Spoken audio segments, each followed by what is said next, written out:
عايز اشتري حاجه جاهزه، اعرف اشتري ايه وفين وبكام وايجارها عامل كام، فاشتري حاجه سعرها رخيص وافضل كواليتي.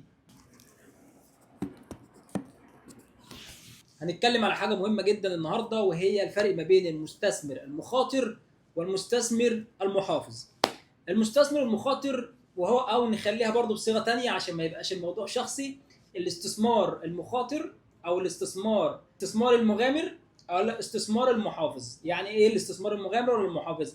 الاستثمار المغامر هو نوع من الاستثمار بتبدا فيه من اوله، بيكون عندك رؤيه للمستقبل، بتبقى عارف ايه الامكانيات وايه الخدمات اللي راح تطلع في المنطقه دي في المستقبل، بتكلم عن العقارات. وبالتالي بتخش في الاستثمار ده من اوله بغض النظر عن النتيجه، مفيش نتيجه مؤكده، يعني مفيش بتخش المشروع ده من اوله او الاستثمار ده من اوله بس مفيش نتيجه مؤكده، بس انت ماشي على مخطط، معتمد على الله، معتمد متفائل، داخل في الاستثمار بتاعك وانت بتدفع فلوس دلوقتي بس بتدفع اقل من المستثمر المحافظ. ليه؟ هقول لك ازاي المستثمر المحافظ ده بيشتغل، لان بيجي بعد المستثمر المغامر، يعني بتبدا المستثمر المغامر بعد كده المستثمر المحافظ. ازاي؟ هقول لك ازاي. انت خلينا دلوقتي مستثمر مغامر، دخلت منطقه جديده لسه بتنمو وفيها خدمات لسه بتطلع، بس لسه على ارض الواقع الخدمات دي مش موجوده. الخدمات دي قد تكون مدارس، مستشفيات، مواصلات، او مثلا حتى مولات تجاريه او حتى جامعات. فانت دخلت المنطقه دي عارف المستقبل بتاعها، بس اشتريت دلوقتي بسعر اليوم، سعر الارض رخيص، سعر الوحدات رخيصه، اشتريت النهارده كذا حاجه ودفعت فلوس قليله مع خطه دفع مرنه لحد ما استلمت. وانت بتستلم بعد سنتين او 3 سنين، ايه اللي بيحصل؟ بتكون المنطقه عدت من مرحله المخاطره، ربنا بيكرمك ويوفقك، بالذات لما بتكون بتستثمر مع دوله كويسه او في دوله كويسه، واثق من النتائج بتاعتها ان شاء الله بفضل الله سبحانه وتعالى.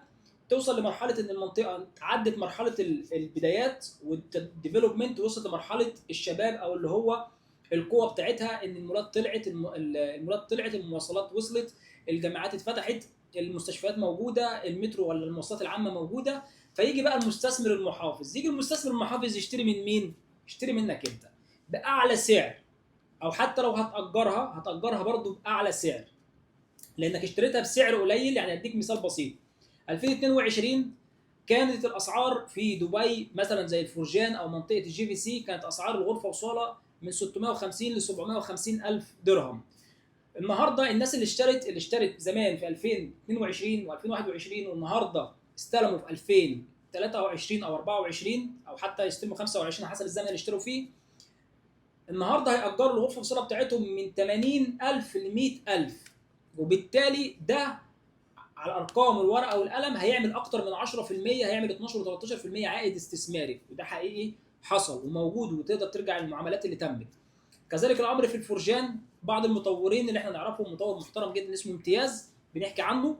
المطور ده عنده مشروع اسمه وست وود في الفرجان، كان بيبيع الاستوديو فيه ب 450,000، 420 450,000، وبيبيع الغرفه وصاله فيه بمبلغ حوالي 750,000.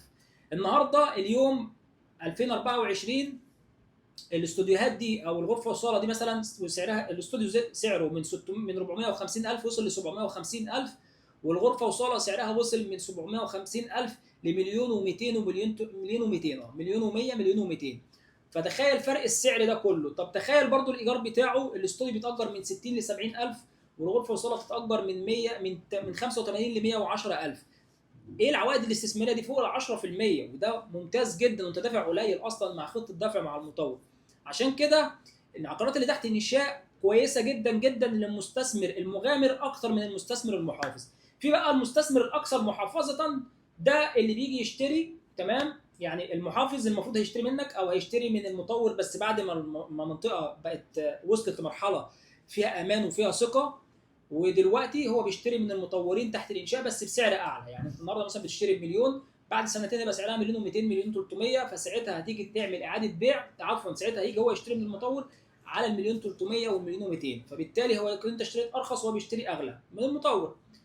لكن هو لو في بقى المحافظ الامن خالص يقول لك لا انا عايز اشتري حاجه جاهزه، اعرف اشتري ايه وفين وبكام وايجارها عامل كام، فده بيبقى جاي بيدفع بس، تمام، عشان خاطر ان هو يستفاد مثلا في وقتها مع الكاش. يقول لك مش هدفعه اقساط، يقول لك لا انا ادفع ايه الفلوس دي للمطور، عفوا ادفع الفلوس دي لواحد اشترى وانا اشتري منه. فانا اكون شاري مثلا على مليون درهم، ابيع له هو بمليون 300 وانا مرتاح، وهو هيدفع بس اكون اخترت حاجه صح مع مطور كويس في الفتره بتاعه البدايات والتطورات. خلي بالك مفيش حته في دبي فيها بدايات دلوقتي. دبي وهي بتبني اماكن رئيسيه زي الداون تاون والبيزنس باي كانت بترمي بنايات في الجي في سي وفي ارجان وفي دبي مارينا والجي بي ار، وكانت بتبني بنايات في دبي سبورتس سيتي، حاجات بسيطه كده، انشاء هنا انشاء هنا انشاء هنا، حتى في دبي لاند. فلما الاماكن المركزيه خدت خلاص يعني اكتملت وبقت ساتوريتد وبقى فيها عدد اراضي قليل قوي والانشاءات فيها ضعيفه قوي، الناس اتجهت لاماكن تانية بس ما كانتش بادئه من الصفر. في ناس بانيه وفي بنيه تحتيه وفي طرق وفي مواصلات وفي خدمات وفي مولات وهكذا. كذلك الامر في دبي لاند مثلا، في بدايات وفي بوليفارد وفي مولات جنبيه، اوتليت مول، سيتي لاند مول، قدامي واحد السيليكون مول. كل ده موجود، وواحد السيليكون مليانه برضو وفيها كل اللي انت عايزه. بس الفكره ان المنطقه اللي بنبني فيها دلوقتي فيها انشاءات، يعني كانت مثلا وصلت 30% من الانشاءات ومفيش انشاءات فيها بنفس الدرجه اللي بدات دلوقتي، لان الاراضي فيها سعرها كويس، فالمطورين متجهين للمكان ده يشتروا ارض بسعر كويس، يبيع لك بسعر كويس، هو يكسب وانت تكسب. لكن ممكن تروح مثلا لو انت مطور، لو انت من نوع المستثمرين المحافظين، تقدر انك انت تروح تستثمر مثلا في منطقه زي جي في سي او ارجان. دي منطقه خلاص معروف ان فيها ايجارات وطلب عالي ومطلوب عليها الايجارات بطريقه كويسه جدا، بس مش واخدها من الاول، واخدها وهي وصلت لمرحله الشباب ومرحله القوه بتاعتها، فانت انك تتوقع عائد استثماري عالي نظرا للطلب العالي. لكن لو انت عايز تخش كمستثمر تستفاد الناحيتين باكثر استفاده، تشتري حاجه سعرها رخيص وافضل كواليتي مع افضل مطورين، موقع ممتاز جدا 15 دقيقه عن الداون تاون، وتدفع لها اقساط مرنه مع المطور وتستلمها وهي سعرها يزيد بعد السنتين، تستلمها بعد السنتين سعرها يزيد معاك، وتاجرها وتعمل عائد استثماري 10 و12%. فدبي، مجمع دبي لاند السكني، انا برشحه لك 100%. الكلام ده ما حدش يختلف معايا عليه، اسال فيه اللي انت عايزه، اسال اي حد تحب انك تسال فيه. فدي السوق العقاري كده في دبي ماشي بنفس الوتيره دي. تشتري حاجه كواليتي كويسه مع مطور كويس، انساها، مش هتحتاج انك انت يعني تفكر في اعاده بيع حتى. انت ناس كتيره بتعمل اعاده بيع عند التسليم، بس انت عند التسليم ممكن ما تعملش اعاده بيع وتلاقي نفسك حبيت الحاجه اللي انت اشتريتها وما تقدرش تبيعها، وتلاقي نفسك بتاجرها وبتعمل من وراها عائد استثماري زي ما قلت لك يصل ل 12%، وقد يتعدى ال 12%، وقد دي احتماليتها كبيره جدا. يعني النهارده بكلمك المطور اللي بنتكلم عنه مثلا، مثلا واحد المطورين بتكلم عنهم بقول لك الايجار عنده ب 100,000 درهم بالغرفه وصاله، ما هو دلوقتي عنده الغرفه وصاله بمليون، هو بيبيعها بمليون مع بيمنت بلان، ولحد التسليم مش هتبقى دافع مليون كمان، هتبقى دافع 70% بس، وبعد التسليم الوحده بتتاجر، وفي الغالب هتسدد 100% من القيمه الايجاريه من القيمه الاقساط اللي عليك، فهو انت مش هتدفع حاجه بعد التسليم. فانا برشح مشروع امتياز بقوه جدا، وبرشح في الجي في سي مشاريع تانية برضو لو حد عايز استثمار امن. في الجي في سي مشاريع بتيجي مع خطه دفع، ومشاريع بتيجي مع خطه دفع يعني لحد التسليم، وخطه دفع ما بعد التسليم، على حسب انت بتدور على ايه وايه المناسب ليك، وانت اي نوع من المستثمرين تتواصل معايا، بجيب لك الحاجه المميزه الكويسه اللي تكسبك وتربحك ان شاء الله لاستثمارك العقاري، بالذات لو كان اول استثمار انجح استثمار. شكرا، انا محمد مصطفى، شكرا لاستماعك الفيديو لو وصلت الحته دي، شكرا كتير.